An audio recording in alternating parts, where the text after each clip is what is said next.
Olá a todos, eu sou Fábio Neves e estaremos juntos aqui hoje nesta palestra de quarta-feira.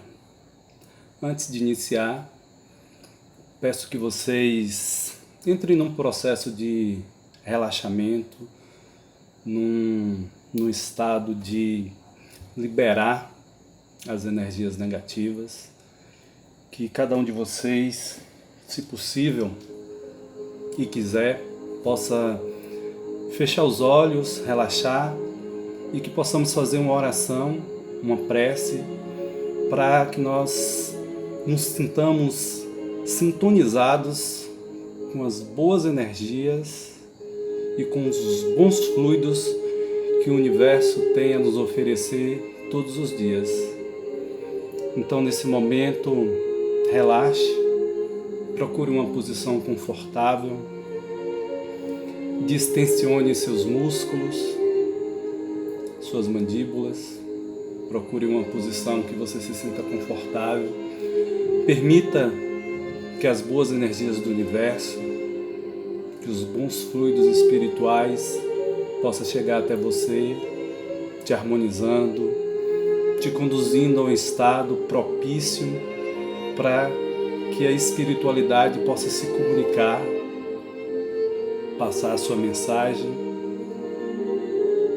passar as suas palavras, e que eu possa ser útil no dia de hoje, passando para vocês os assuntos e a minha visão sobre o tema de hoje. Sejam todos bem-vindos. Bom, vamos falar hoje sobre o tema campo de sangue. A primeira vez que eu ouvi essa frase, campo de sangue, me remeteu a um nome de muita violência, né? Me remeteu a um estado de guerra, a um estado de aniquilamento, de destruição. Campo de sangue me remete necessariamente a algo ruim, a destruição, a morte. Não sei se todos sabem de onde provém esse nome, mas esse termo campo de sangue realmente provém de um estado de guerra, mas de um estado de guerra íntima de um homem, que através das suas atitudes, das suas ações, né, se deixou travar uma guerra interna e íntima entre o estado espiritual e o estado material. Nós estamos aqui falando, o campo de sangue é um termo usado para designar uma região, um campo realmente, um terreno, uma propriedade, que foi comprado com as 30 moedas em que Judas recebeu, supostamente por ter feito a histórica traição de Jesus. Isso está relatado nos evangelhos, né? E o termo campo de sangue pode ser visto lá no capítulo de Mateus, no versículo 8. Lá está escrito assim: por isso foi chamado aquele campo, até o dia de hoje, de campo de sangue. Mas por que aconteceu isso? Depois da atitude de Judas de levar, né, os soldados romanos até Jesus Cristo e supostamente o ter beijado e entregado, né, ter ali concretizado a traição de Judas, o momento que Jesus foi levado, preso, e quando começou o processo de sofrimento de Jesus, né, que ele não só foi preso, mas ele foi espancado, ele foi maltratado e ele foi condenado a ser morto na crucificação. Quando Judas se deparou com todo esse desenrolar dos fatos, ele se arrependeu, voltou ao templo lá dos líderes saduceus, judaicos, e se arrependeu e devolveu essas moedas. Jogou as moedas lá, eles não quiseram receber, ele jogou as moedas lá e se retirou. E diz a história, né, a Bíblia, o Evangelho, que se suicidou logo depois. Os sacerdotes, vendo aquele dinheiro, refletiram e chegaram à conclusão de que não poderia colocar aquele dinheiro na conta do templo, né? Como mais um bem do templo, porque aquele dinheiro estava sujo de sangue. Foi um dinheiro que foi proveniente de uma atitude de traição. Então eles resolveram pegar esse dinheiro e comprar um campo, chamado, que logo depois foi chamado de Campo de Sangue. O que era isso? Era um campo que eles transformaram em um cemitério para estrangeiros. Veja só que não era um cemitério nem para as pessoas do lugar, era um cemitério para estrangeiros, que também já tinha nesse tempo uma certa xenofobia, certa? Os estrangeiros também não eram muito bem vistos. Então, assim, esse campo que veio desse dinheiro de Judas foi colocado, né, para que possa ser enterrado essas pessoas. E aí a gente tem a história do Campo de Sangue. Mas o que a gente pode refletir hoje sobre essa situação? Hoje nós passamos, nesse momento histórico, por um momento de pandemia, né, com o coronavírus, com a doença da Covid-19, e a gente pode refletir o que a gente tira para os dias de hoje dessa passagem de Judas, essa traição de Judas. Judas realmente traiu Jesus? Realmente essa carga negativa sobre Judas tem fundamento? É preciso a gente parar e pensar que existiu em Judas realmente um grande embate, né, do lado espiritual e do lado material. Não é à toa que depois de tomar as suas atitudes através do seu livre-arbítrio, apesar do Evangelho dizer o tempo todo que Jesus já sabia, que já estava nas Escrituras, que o Mestre ia ser traído, Judas exerceu o seu livre-arbítrio para fazer o que ele deveria fazer. E ele chegou, né, pela história e pelos evangelhos, ele chegou às vias de fato de executar esse movimento de mostrar Jesus àqueles que o estavam perseguindo. Mas por que Judas chegou a esse ponto? Por que Judas realmente fez valer a traição que tanto já estava escrito? Bom, primeiro é o seguinte, a gente precisa entender que a partir desse episódio o mundo condenou Judas.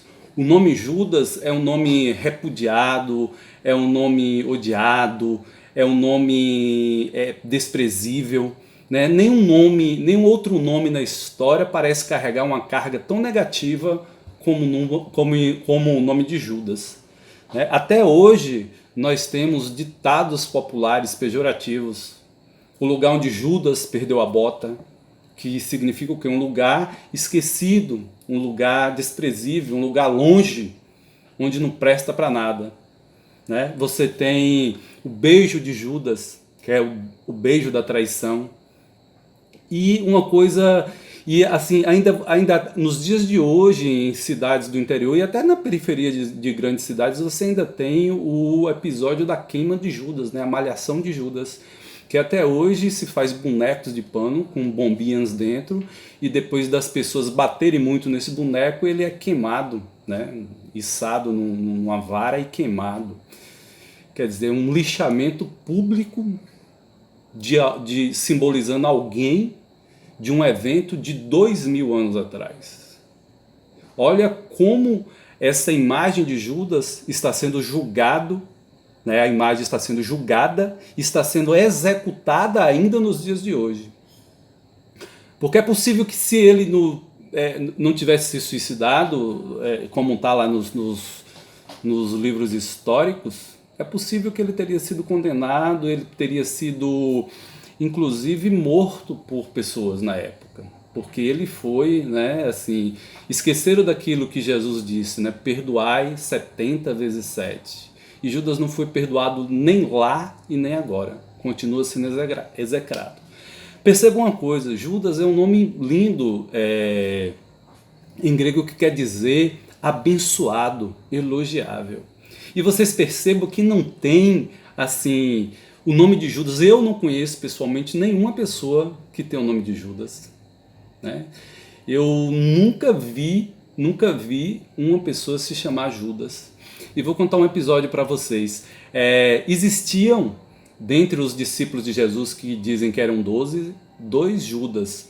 O Judas, o Iscariotes, do qual nós estamos falando, que cometeu a traição de Jesus, e Judas Tadeu. E engraçado que a minha avó materna, ela era devota de Judas Tadeu. E através disso, ela influenciou que seus filhos batizassem os netos com o nome de Tadeu. Então, na minha família, eu devo ter uns 10 primos que levam o nome Tadeu. Ou Tadeu só, ou como segundo nome, como eu tenho Félix Tadeu, Paulo Tadeu, Alisson Tadeu e diversos outros. Virou quase um sobrenome da família. Isto ela pedia em homenagem ao seu santo de devoção, que é Judas Tadeu. E aí eu me pergunto, já que Judas é um nome tão bonito, né, com significado tão grandioso como abençoável, elogiável, por que ela não sugeria que se colocasse o nome nos netos de Judas Tadeu? Justamente porque o Tadeu distinguia bem de quem que ela estava falando, e o Judas não. O Judas remete primeiramente ao Judas Iscariotes.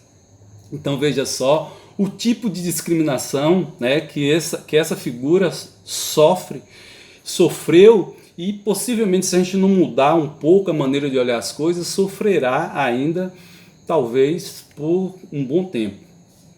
Mas quem foi essa figura? Quem foi Judas Iscariotes?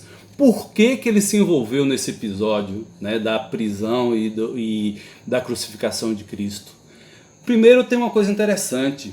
Judas Iscariotes era o único dos discípulos de Jesus que não era galileu. Pois é, ele veio de uma cidadezinha, provavelmente existem algumas hipóteses sobre o nome Iscariotes, né? Provavelmente isso sugere que ele tenha vindo de uma pequena aldeia chamada Keriote. Por isso ele se chamava Judas Iscariotes, que é uma variação do nome Keriote. Então, assim, ele já tem uma qualidade, ele já tem uma característica que os distingue dos outros discípulos.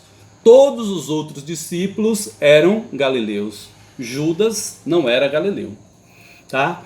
E como é que Judas chegou até Jesus? Diz que Judas, a história também fala que Judas era um escriba. O que é isso? Escriba era um dos estudiosos da lei judaica. Ele entendia das leis judaicas.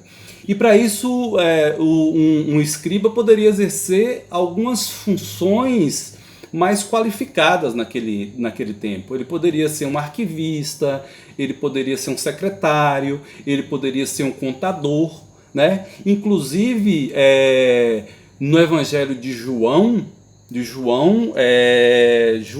deixa eu ver aqui, João 12:6, João fala que Judas Iscariotes era o tesoureiro do grupo, né, de Jesus com seus 12 apóstolos, que quando eles viajavam, que levavam uma sacola de dinheiro, e que Judas era o responsável por cuidar das finanças do grupo.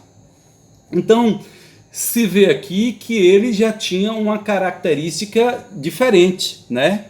Que ele já tinha uma característica, ele já era um pouco mais letrado.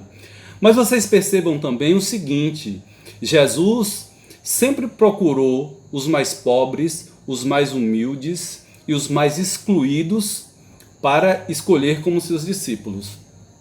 Você perceba que ele escolheu um pescador, né, que ele andou pela periferia, e que ele sempre convidou os seus futuros discípulos para engajar no seu grupo.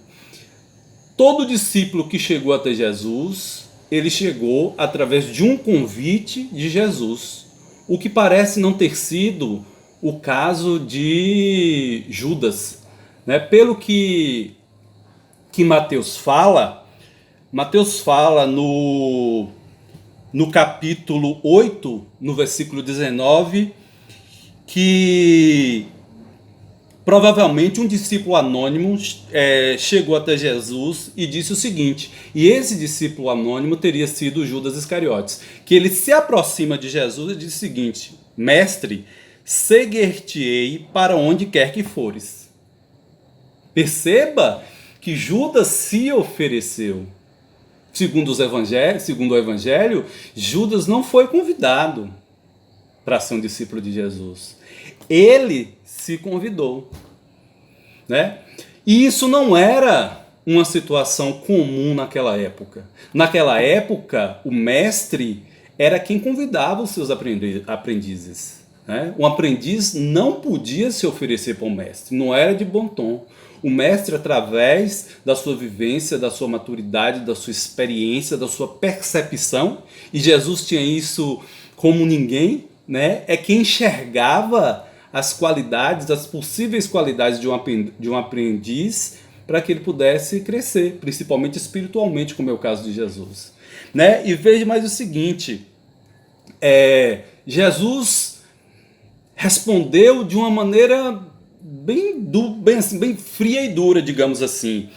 Logo em seguida, em Mateus também, no capítulo 8, versículo 20, tem a resposta de Jesus, que Jesus logo depois diz assim: as raposas têm os seus covis, e as aves dos céus seus celeiros, mas o Filho do Homem não tem onde reclinar a cabeça.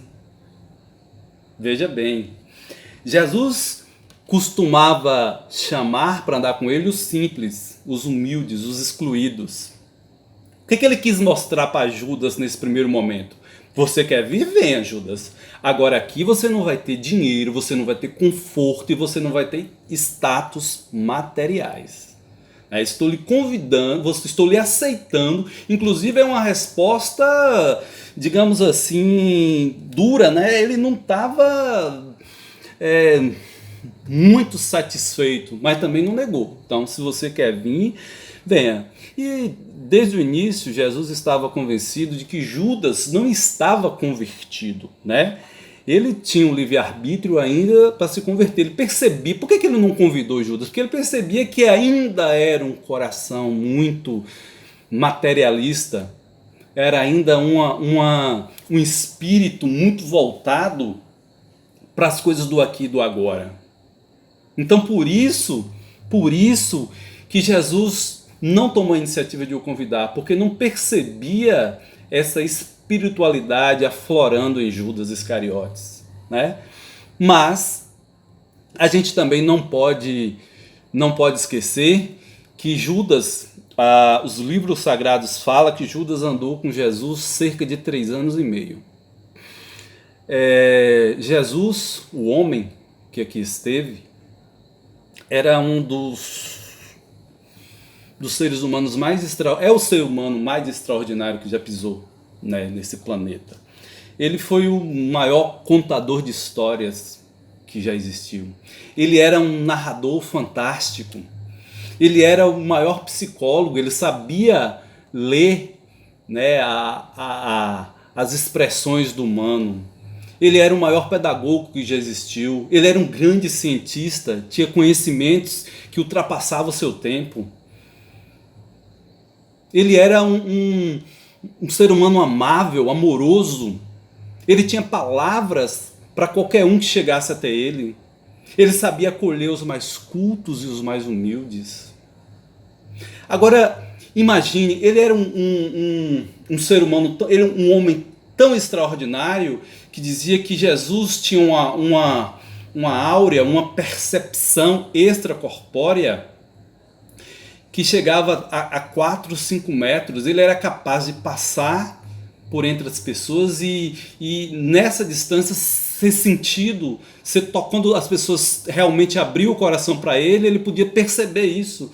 Não é à toa que ele tem uma passagem da Bíblia que ele está passando no meio da multidão e falou assim: quem me tocou? Né? Olha a percepção desse homem. Então, assim, Judas teve a oportunidade de conviver com Jesus, o homem, né?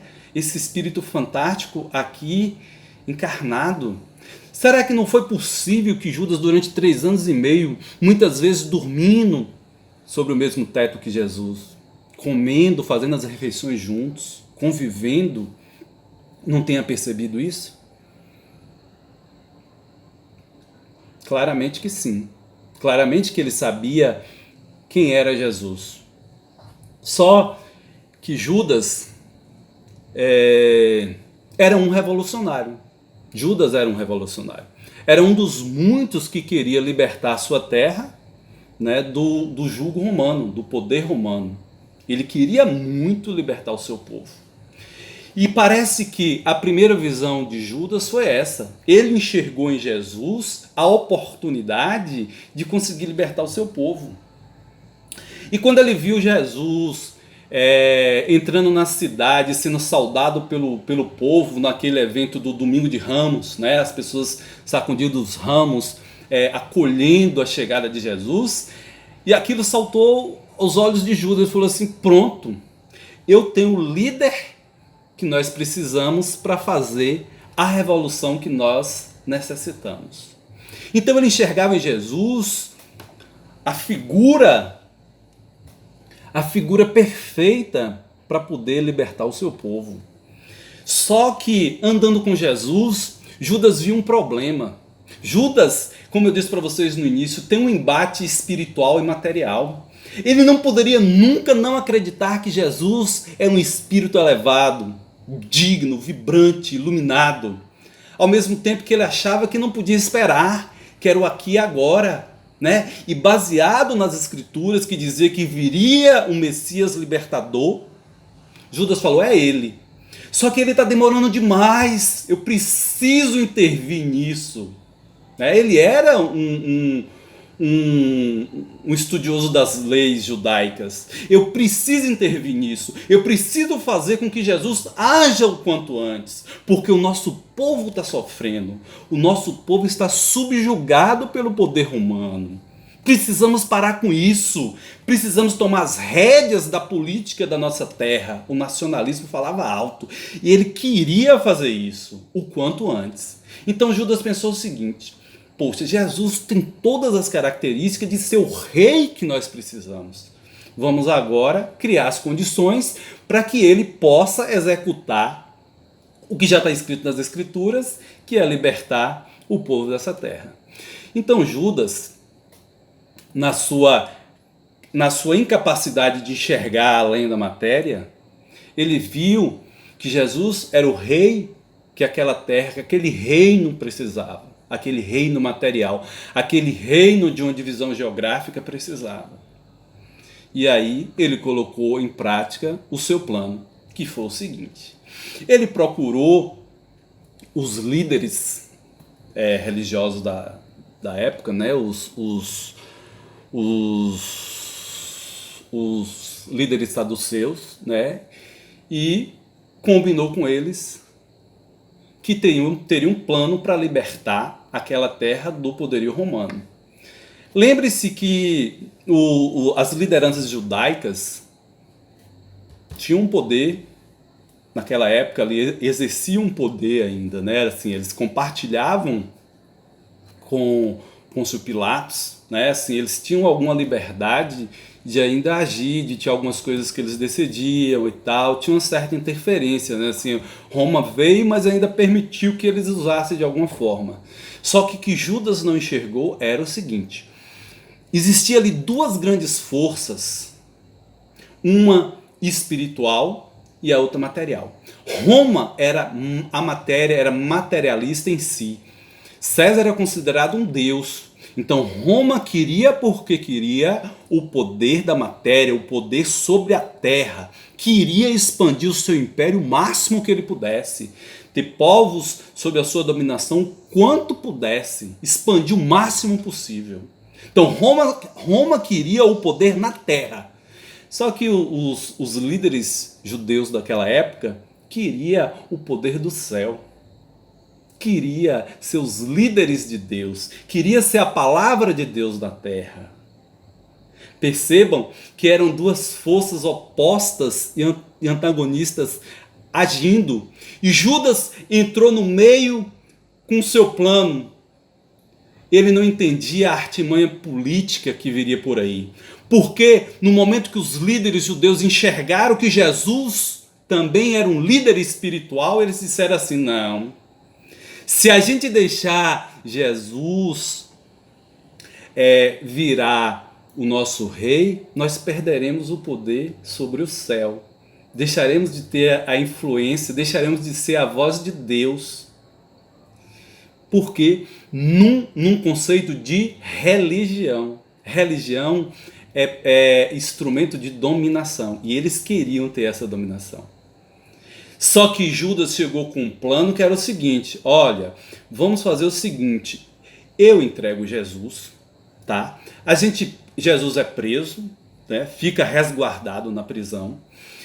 Quando o povo enxergar que Jesus foi preso, o povo vai reagir, vai ter uma revolta, inclusive armada. Eu, Judas Iscariotes, vou coordenar, vou liderar essa revolta armada. Derrubaremos o poder de Roma, certo? E entregaremos o nosso trono a Jesus, que é o Messias libertador que veio para nos salvar. Olha que plano, né? Então, assim, Jesus não precisaria se envolver, travaria-se uma guerra, uma batalha, derramaria o sangue, tá? Quando a terra tivesse sido liberta, ele entregaria o trono para que Jesus pudesse continuar o seu reinado na terra. Só que Judas não enxergou uma coisa clara, que era o lado espiritual. Quando Jesus foi preso, que ele chegou diante de Pôncio Pilatos perguntou para ele: tu és o rei? Lembra-se dessa passagem? O que Jesus respondeu? Sim, mas o meu reino não é desse mundo. Ele não queria aquele trono. O reino dos céus que Jesus falava era algo mais íntimo, mais pessoal e mais espiritual. Então, à medida que quando Judas chegou lá diante desses líderes da estrutura judaica, ele falou assim, não. Então, se Judas armou um plano e os líderes armaram outro, tá? Vamos aceitar que ele entregue Jesus, só que Jesus, além de ser preso, vai ser condenado e executado através da crucificação. Então, Judas chegou lá e recebeu ainda um dinheiro, 30 moedas, para poder fazer isso, né? Que não era grande coisa, não era grande dinheiro, não é uma coisa que ele pudesse enriquecer, não justificaria financeiramente falando, economicamente falando para Judas, entregar Jesus por 30 moedas. É uma situação contraditória da traição pela simples traição. Ele recebeu o dinheiro e o plano foi colocado, né, na visão de Judas em prática. Prenderam Jesus. Só que a partir daí, Judas, que era o traidor, também foi traído pelos líderes da estrutura judaica. Jesus foi preso, Jesus começou a ser julgado, coisa que não era para ser feito, porque no plano original de Judas não teria esse julgamento. E aí quando ele percebeu que Jesus começou a ser julgado, ele começou a se desesperar. Peraí, não foi isso que nós combinamos, os líderes judeus, não foi isso. Ele falou, nós não podemos fazer mais nada, né? A sorte está lançada. E aí Jesus foi julgado, foi condenado e foi crucificado. E Judas Iscariotes acompanhando tudo isso.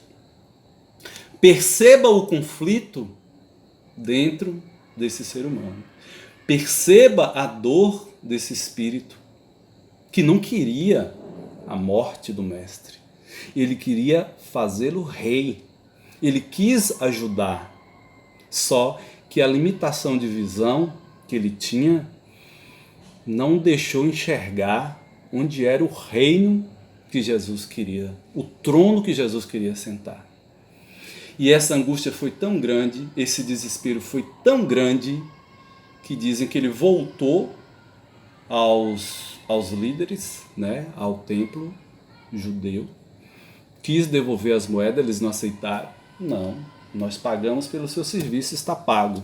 Então ele jogou as moedas lá, se retirou e dizem que se suicidou. O episódio, o tema da nossa palestra hoje vem daí. Como eu expliquei no início, os sacerdotes pegaram aquele dinheiro, achou aquele dinheiro impuro para ser colocado no ofertório da igreja, para ser incorporado ao tesouro do templo, e comprou um campo que se transformou em um cemitério para estrangeiros. Está aí o termo campo de sangue. É realmente um nome que determina, que nos desperta a ideia de guerra. porque foi uma guerra interna que Judas viveu. Aí no início eu falei para vocês que nós estamos passando um momento conturbado, essa pandemia, essa Covid-19 que trouxe uma nova ordem para a nossa sociedade. Estamos de quarentena em casa. E o que nós podemos tirar de lição dessa passagem? Lembre-se que Judas caiu porque ele não soube enxergar a diferença do espiritual para o material. Ele quis o aqui e agora, o concreto, o objetivo, e não percebeu que o reino dos céus é formado por outras coisas e está em outros lugares que não na matéria geográfica, política do mundo. E hoje nós vivemos essa situação.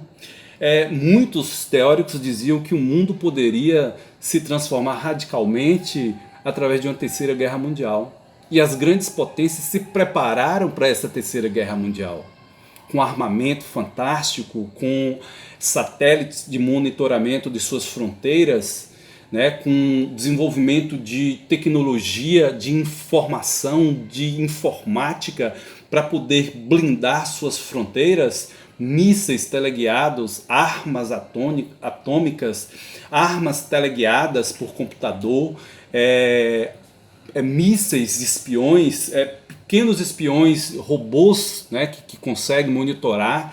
Então, assim, todas as grandes potências estavam preparadas para uma guerra, para um inimigo visível, para um inimigo material. E o que a humanidade nos trouxe? Um inimigo invisível, praticamente imaterial, visto apenas no microscópio. Como combater, como fechar as fronteiras fisicamente, evitar que o vírus entre? Isso vem nos trazer lições. Isso vem nos alertar para o rumo que nós estamos dando para a nossa vida social, para os nossos objetivos de vida. É uma situação totalmente inusitada. Parece que estamos vivendo um filme de ficção científica. Todos presos em casa, as ruas desertas, os políticos em polvorosa não sabem o que fazer, os cientistas, os médicos lutando desesperadamente para poder encontrar um remédio, uma vacina, uma saída. Não estávamos preparados para enfrentar um inimigo invisível. Então temos que tirar uma lição. Um vírus parou o mundo. E agora? O que você tira disso? Precisamos entender que se continuarmos nesse caminho de exploração dos recursos naturais, da acumulação de renda, de acumulação de material, de querer sempre mais, de comprar, de adquirir, do ter e se esquecer do ser, provavelmente nós estaremos condenados a situações de quase extermínio no futuro. Hoje dizem os estudiosos que 99% da riqueza do mundo está concentrada em cerca de 1% da população. Se essa distribuição de renda não começar a acontecer, se a gente não conseguir dar às pessoas, aos excluídos, aqueles que Jesus buscou em sua época, aos da periferia, aos pobres, aos humildes, se nós não conseguirmos dar a eles as condições necessárias, as condições materiais necessárias para que eles possam viver com dignidade, estaremos fadados ao quase extermínio do ser humano nesse planeta. O vírus dizem que é um pedido de socorro do próprio planeta, de Gaia, que é o planeta vivo, a Terra viva. Gaia está pedindo socorro. Gaia deixou se desprender um vírus para nos alertar do perigo do caminho que nós estamos tomando. É preciso que a gente possa desenvolver a nossa espiritualidade. É preciso que a gente possa começar a enxergar mais pelo viés do não material. Se a gente continuar achando que tudo que tem valor é aquilo que nós podemos comprar, estaremos andando por um caminho difícil, que talvez não tenha um fim muito positivo para nós. É preciso refletir que esse campo de sangue também está nos dias atuais. Judas se deixou levar pelo imediatismo, pela matéria, pelo agora, pelo poder político e econômico da época. E nós, que caminho estamos tomando? Passados 21 séculos, ainda continuamos condenando Judas, ainda continuamos queimando Judas em praça pública, ainda continuamos usando termos e ditados pejorativos, onde Judas perdeu as botas, o beijo de Judas, num julgamento sem fim. A gente precisa parar e refletir, agora que estamos tendo tempo, né, de nos recolher, de pensar o que nós estamos fazendo da nossa vida. É só, o que importa é só o aqui e agora? Estamos criando algum tipo de bagagem para a nossa viagem fundamental, que também está dito nas Escrituras, né? Qual é a bagagem que você tem quando chega do lado de lá? É a sua conta bancária?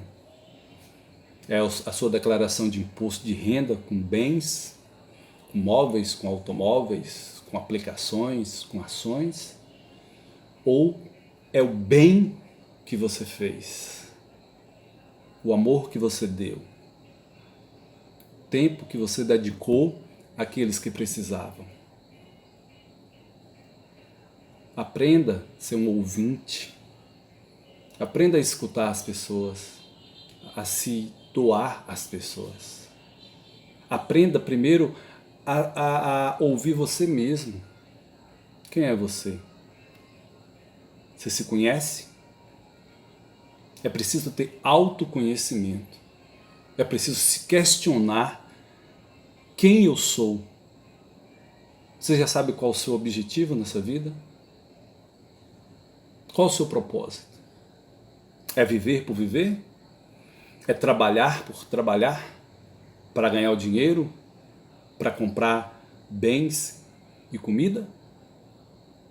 O que é viver? Como é colocar a cabeça no travesseiro quando você deita? Reflita. Esse vírus está aí para nos mostrar que precisamos mudar o nosso estilo de vida. Precisamos perceber que as coisas vão além da matéria.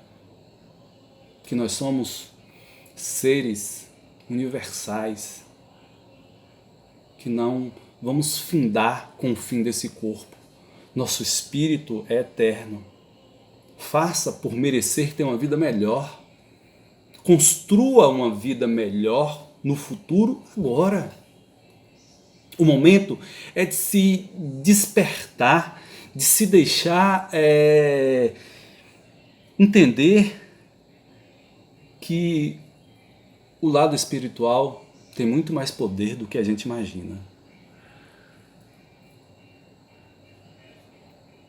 Faça silêncio, se recolha. É isso que Gaia, que a Terra, que a natureza, que o universo está nos propondo. Volte-se para você. Perceba quem você é. Perceba o que você pode mudar. Como fazer essa transição de uma mentalidade estritamente material para uma mentalidade essencialmente espiritual. Como construir essa nova realidade? Como passar do concreto para o subjetivo? A vida pode ser mais.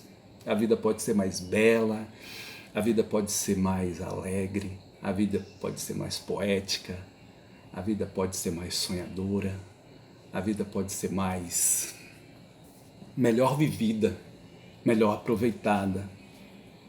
Acordar mais cedo, ver o sol nascer, ver o sol se pôr, apreciar a natureza, olhar para quem está do lado, olhar verdadeiramente, olhar com verdade, olhar com vontade, perceber quais são as necessidades daqueles que estão ao nosso lado. Esse é o propósito, esse é o desígnio que precisamos ter para sair dessa coisa material para um estado mais espiritual. Não deixar que esse campo de sangue, que essa luta íntima que tanto atormentou Judas Iscariotes, possa também nos atormentar. Ele talvez não tenha enxergado no seu tempo, não tenha tido essa capacidade de entender verdadeiramente as palavras de Jesus. Mas hoje precisamos desenvolver essa espiritualidade para poder absorver o que realmente Jesus quis nos ensinar. Portanto, acredito fielmente que Judas não foi um traidor, né? Assim, ele não quis o mal de Jesus, foi apenas mais uma vítima do sistema que tem vitimado tantas pessoas no decorrer da história. Obrigado pela audiência de vocês, um grande abraço. Para finalizar, quero fazer aqui uma prece, né, para que vocês possam ter uma excelente semana, que vocês possam ter uma boa reflexão diante dessa transição que necessitamos fazer. Peço que cada um de vocês possam ser tocados por essa essência espiritual, que possam ser elevados ao verdadeiro reino dos céus,